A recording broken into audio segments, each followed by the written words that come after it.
Thank you, and welcome back from lunch. I hope you all had some wonderful discussions. I know that we had, where I was, there were some amazing discussions, really trying to talk about what do we do next? Where do we go from here?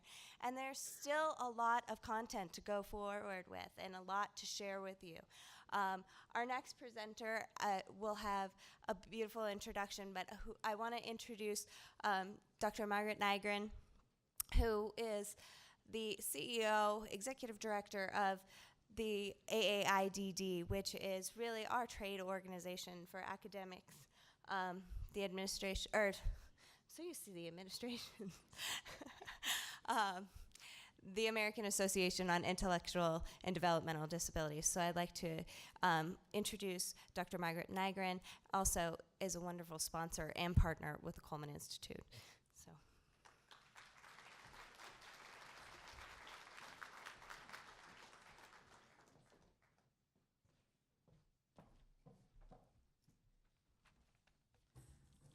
Good afternoon.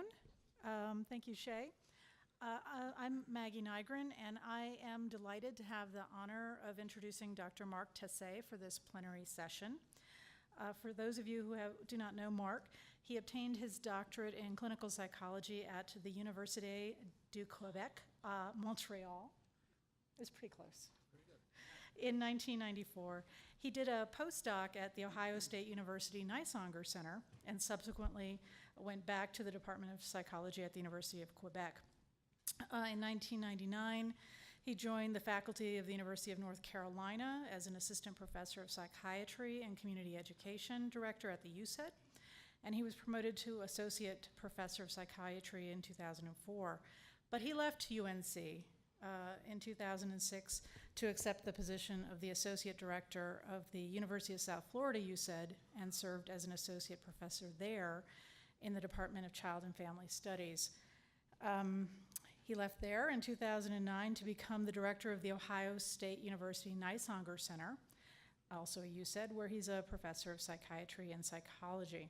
He's past president of the AAIDD Board of Directors, fellow of the AAIDD, and fellow of the American Psychology Association, and currently he's a board member of Goodwill Columbus. He is a much sought after for his expert testimony in diagnosing intellectual disability and has developed several important assessment tools, both in English and French. His list of publications is numerous, including a chapter in the book The Death Penalty in Intellectual Disability, recently published by AAIDD. He's co-author of the 11th edition of the AAIDD Terminology and Classification Manual called Intellectual Disability, Definition, Classification, and Systems of Supports. He's co-author of the Supports Intensity Scale, the SIS for adults, and the forthcoming SIS for children. He's also the author of the forthcoming Diagnostic Adaptive Behavior Scale, or DABS, which we expect to release in late 2016 from AAIDD. While Mark is going to describe the tool, I want to convey to you just how important I believe this standardized tool is for confidently assessing the second prong of the diagnostic criteria for intellectual disability, and that is limitations in adaptive behavior. Mark?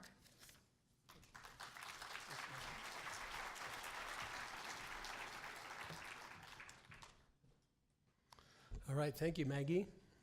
And I will be giving my talk in English, those of you who are a little nervous.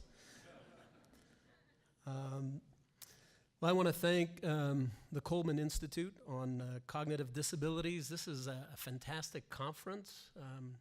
And I was telling Shay that I think this is by far the best organized conference I've ever been invited to.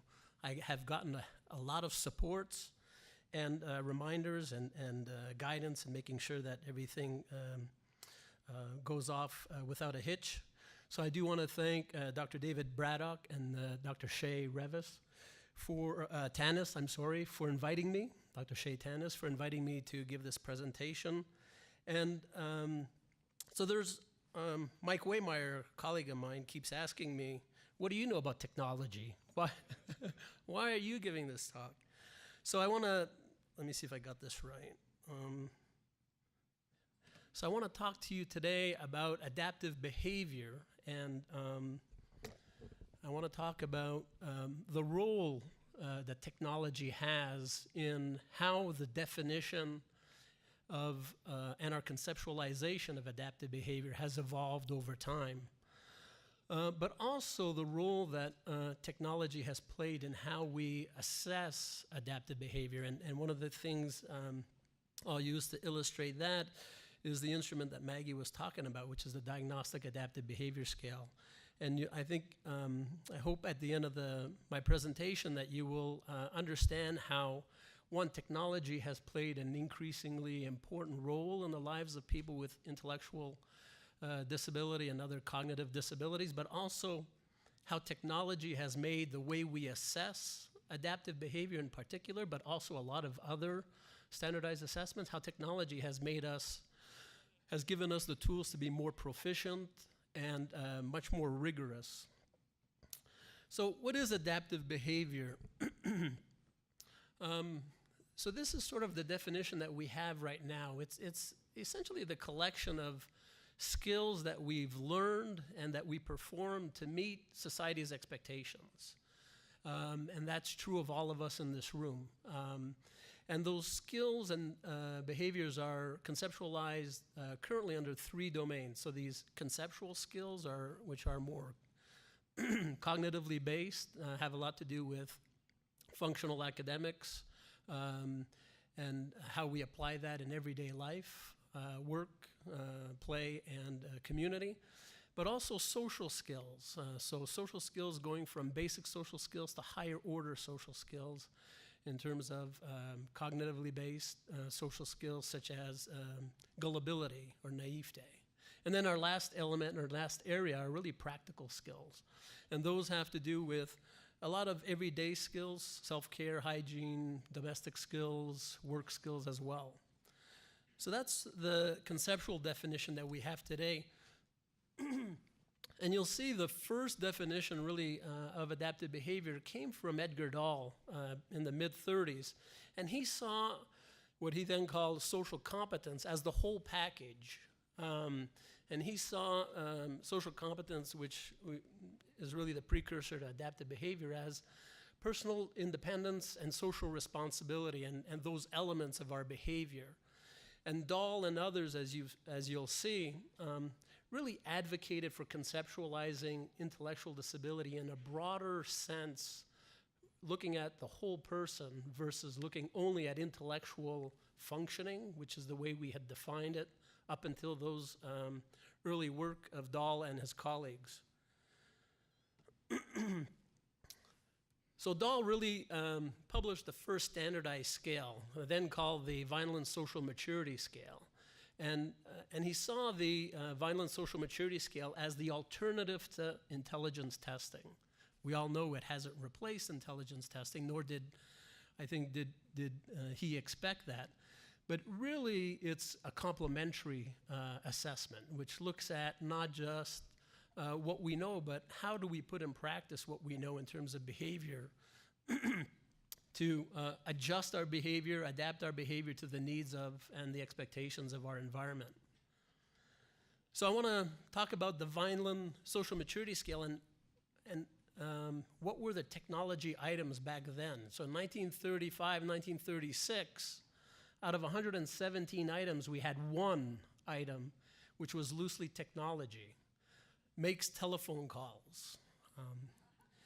So that was the extent of, out of the 117 items in the 1930s, the conceptualization, so looking at motor skills, self-help skills, communication, work, social interaction, and self-direction, there was 1 item that was technology-based. I couldn't help myself, since I do work in adaptive behavior, to show this next slide. These are 2 other items from the Vineland Social Maturity Scale. And I don't always get laughs from a psychometrics talk, so I thought it would be fun to show these to you. Needless to say that these items are no longer in the Vineland 2nd edition, but I thought of my colleague and good friend Steve Greenspan. I think this may be the first gullibility item ever written on an adaptive behavior scale. So disavow literal Santa Claus. I guess at a certain age, if you're a Christian and believe in Santa Claus, you should stop believing at some point. And then I thought the other item was really interesting, uses money providently, which I thought, boy, that must kick up the Fleisch-Kincaid reading level to grade 13, right? Again, that item has been rephrased to something a little more user-friendly. So again, in the mid-1930s, we were already starting to conceptualize intellectual disability in something more than just intellectual functioning. Treadgold, and his definition, I think, is really an important one that started to change the field in the direction of Edgar Dahl and others were hoping, and really started conceptualizing that intellectual disability is really more than intellectual functioning, and it's really an indication of an individual's inability to adapt him or herself to their environment and to meet those demands for independent living. And you'll see then later on in 1959, AIDD, which has often been the sort of the leader in our field in guiding us in defining and establishing the criteria for diagnosis of intellectual disability, incorporated in their definition for the first time in 1959 the beginning of adaptive behavior. So in 1959's Terminology and Classification Manual, they referred and defined intellectual disability as being three things: sub-average intellectual functioning, which originates during the developmental period, but also impairment in one of these three areas: maturation, which has a lot to do with, I'd argue, with self-care, domestic skills, hygiene, work, maturation; learning, which are a lot of these conceptual skills, functional academics, ability to take information that we learn and apply it; and then social adjustment. So already in 1959, the field was starting to incorporate this more multidimensional definition of intellectual disability. And then 2 years later, a quick revision of that manual dropped those three domains and referred to it as adaptive behavior. And that's the first introduction of this construct known as adaptive behavior. And then AIDD has revised their manual periodically to meet the changing evolution of the field and the condition, and has consistently kept those three domains, including adaptive behavior, 1992. And then, if you will, so from 59 to 1992, we have about 30 plus years where adaptive behavior is an essential component of how we determine eligibility and determination of intellectual disability. And I don't get the opportunity to put pictures of Rodney Dangerfield too, but there's no respect for adaptive behavior, because it had been 30 plus years, it's been 50 years. And when you look at the research in terms of schools, clinics, agencies, state government, Reschly did the first, I think, most comprehensive study looking at how we were determining eligibility for intellectual disability. And although almost everybody would report IQ test scores, less than half reported adaptive behavior measures. And that's part of the definition for most state agencies, I'd say all state agencies, whether we're talking about DD services or education. And when they looked at the students in those schools who had adaptive behavior measures, a third of the students identified as having mild intellectual disability didn't even have deficits in adaptive behavior.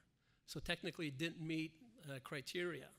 We repeated that study with a Canadian sample of school psychologists and got, sadly, the same type of results where less than half, or almost half of our sample of school psychologists in Canada were never administering adaptive behavior scales. And then the other half, sadly, and I didn't report that here, when you ask them what was the adaptive behavior scale you used, sometimes they would even mention scales that were not adaptive behavior scales and thought they were.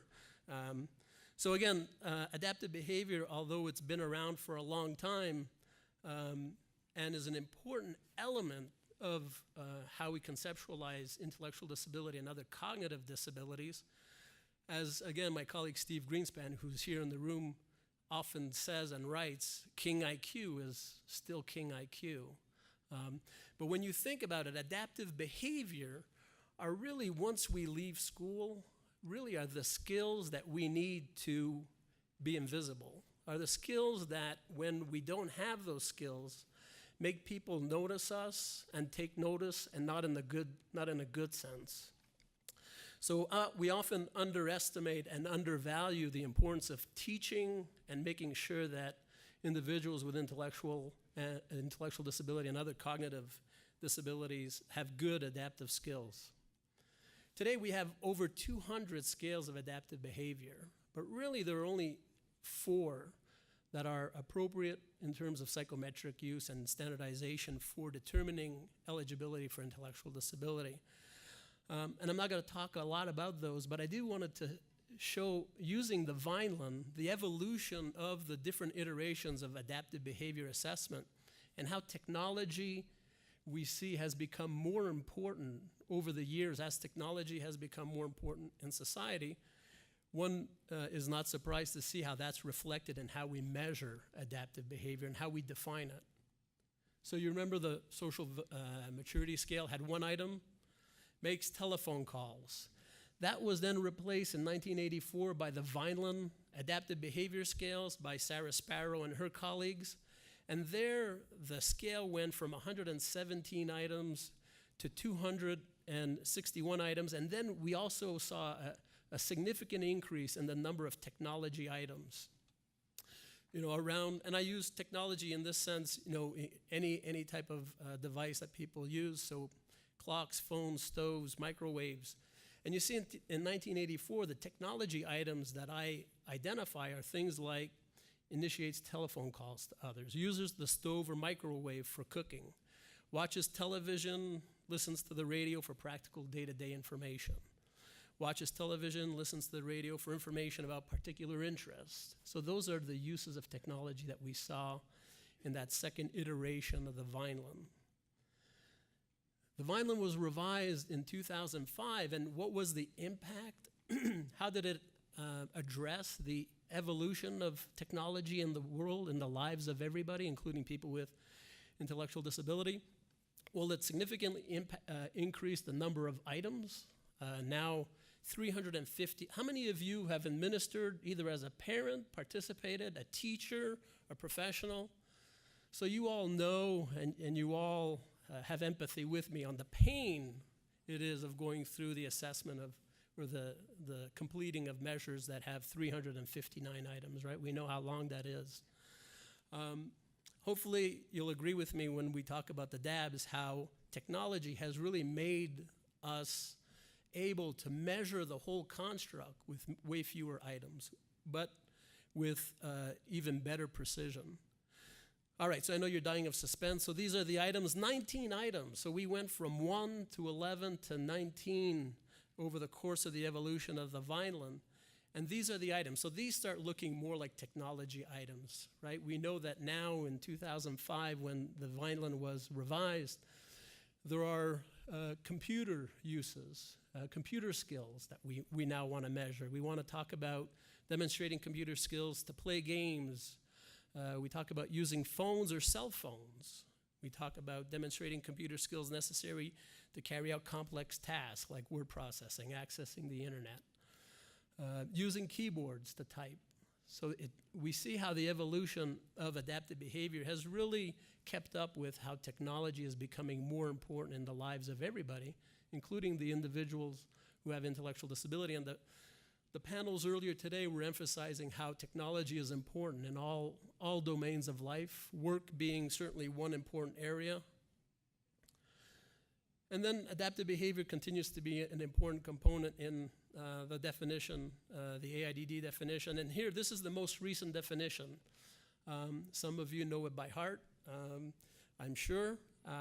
And now the current definition since 2002 and then reiterated in 2010 is intellectual disability is characterized by significant limitations in both intellectual functioning and adaptive behavior as expressed in conceptual, social, and practical skills. Does that look familiar? So this is like déjà vu all over again, right? As some would say. So this is really coming back almost full circle 50 years later to the definition that Heber had initially proposed. But what's interesting is that none of those four instruments I mentioned earlier measure conceptual, social, and practical skills. None of them were developed with this conceptual construct in mind. The Vineland has 4 different domain areas. The Scales of Independent Behavior has 6 or 7 different areas. The ABIS was developed using the 10 domains that AIDD had previously put forth, and even AIDD's original ABS scale had a whole other construct in developing their adaptive behavior measurement. So this is what led AIDD to charge a group of people to come up with a new adaptive behavior scale. And I wanted to acknowledge the co-authors and my colleagues on developing the Diagnostic Adaptive Behavior Scale. And what they charge us with is using technology and the most current psychometric knowledge in developing a scale that would measure adaptive behavior as conceptualized currently. So looking at AIDD's tripartite model of conceptual, social, and practical, and those of you who follow the Diagnostic and Statistical Manual revisions, the DSM-5, you know that the DSM-5 has now adopted those 3 domains, and we know that the World Health Organization and the ICD-11 will also adopt those 3 domains, so it's even more critical to have measures that help us to measure accurately this construct. Our focus was to develop a tool not that had 400 items, but a tool that was really precise and robust at the cutoff, where we make our clinical decisions. And looking at a scale that was shorter but equally precise and robust. And so we turned to something called item response theory. And item response theory, and I'm not going to get too much into it, because I think lunch is already weighing heavy on many of you. Item response theory are a series of mathematical models and statistical models that date back 5 or 6 decades, but we were never really able to use because we didn't have the computer power to use these models in real-life assessment. Many of you know, if you've taken the SAT or GRE in the last decade, that item response theory is what powers those tests now, right? Computerized adaptive testing is really predicated on item response theory.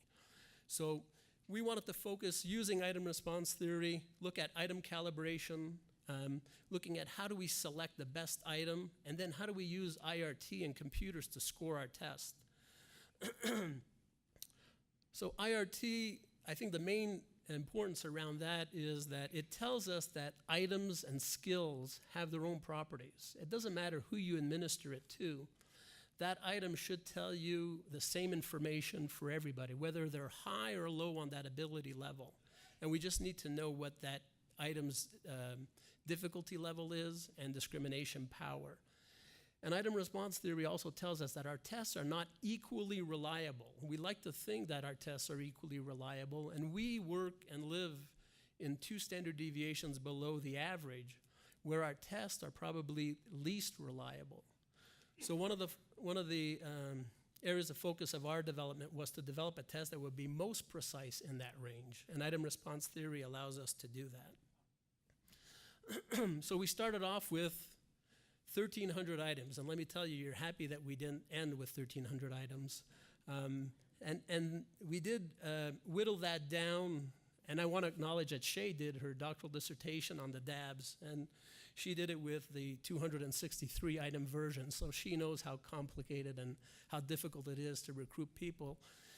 So we had an item parameterization sample that we whittled down to 263 items, in which we used this, again, I'm not going to go too much into detail, the Samejima model, because it gives us a graduated mathematical model, because we know that adaptive behavior is not binary. It's not you have it or you don't. You might not have it, or you might need help and support, so you have a graduated acquisition of the skill. So we use this model, which allows us to estimate a person's ability based on whether they have it partially, and we use a scoring of 0, 1, 2, and 3 is mastery. So we administered our 263 items to a sample of over 1,000 kids, 4 to 21 across the country, and our sampling. I really empathize with the panel before who was talking about samples of one. That's important research. We fortunately were able to administer this to a large sample and sort of have to do it to get item parameters estimation. So our sample are the general population. So these are typical individuals across the country, representative of everybody in terms of the geographic properties of the country. And then we estimated our parameters, and we came down with a scale of 75 items. So 25 in conceptual, 25 in social, and 25 in practical. And we really feel that this instrument is robust and precise, and we've published a few papers showing the sensitivity and specificity is comparable to certainly the Vineland Adaptive Behavior Scale. And the last thing I wanted to share with you is the use of technology for scoring. So the DABS, the way we developed it, it cannot be scored paper pencil. The DABS would not exist if we didn't have desktop computing, which now we can administer the DABS. Years ago, we would need a whole room of computers, and now we'd be able to administer it on an iPad or a laptop. And it allows us to estimate the individual's functioning based on the information and give us scoring in the traditional sense that we know it, with a mean of 100 and a standard deviation of 15. So if you're wondering what does the DABS look like in terms of technology item, interestingly, we had a lot of technology items. So the top row is the standardization form of the DABS, where we had 263. We had 18 tech items, some around assistive devices, use of computers, using clocks, ATM machine, electrical appliances, telephone, outlet safety, GPS, smart devices.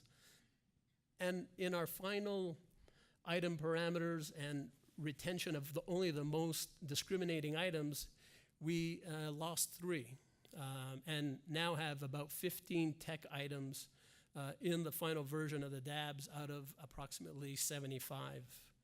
So we can see how technology is a much more important place today in adaptive functioning than it was back in the 30s. And not surprisingly, our scale and all our adaptive behavior scales reflect that. So in closing, I really want to emphasize the importance that technology has in everyday life, in everyday adaptive functioning.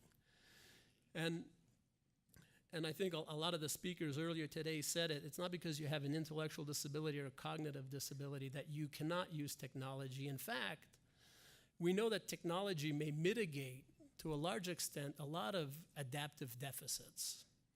And we know that technology is an important support.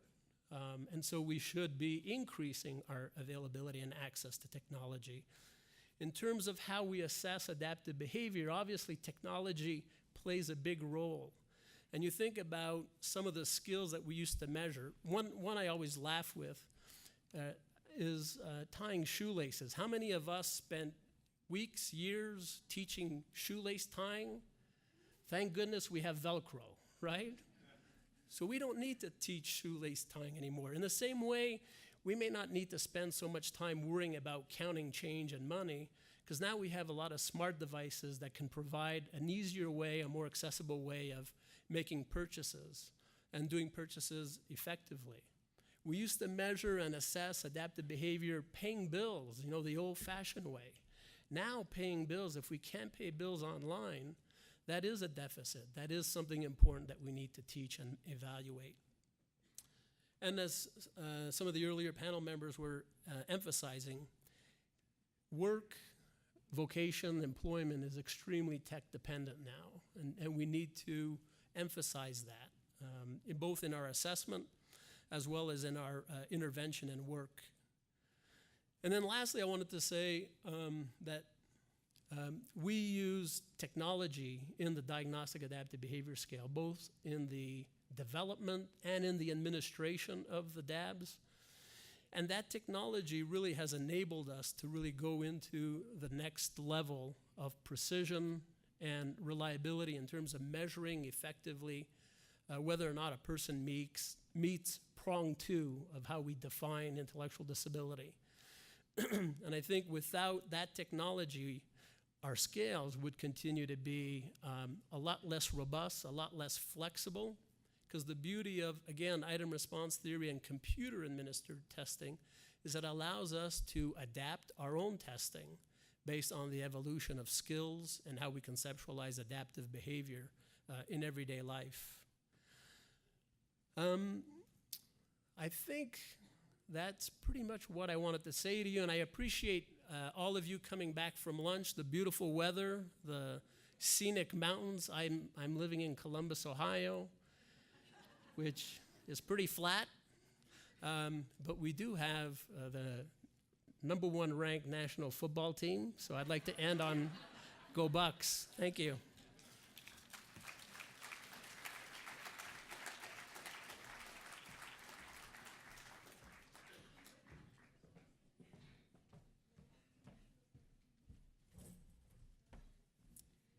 Thank you, Dr. Tessé, and sorry, he kind of gave away a little secret. There is a tie to that we have with the DABS, but the DABS certainly does something that will be critical for our population in the future, and that is really doing the assessment of what is intellectual disability and what does that mean. And adaptive behavior, as technology advances, is going to play a major role in that.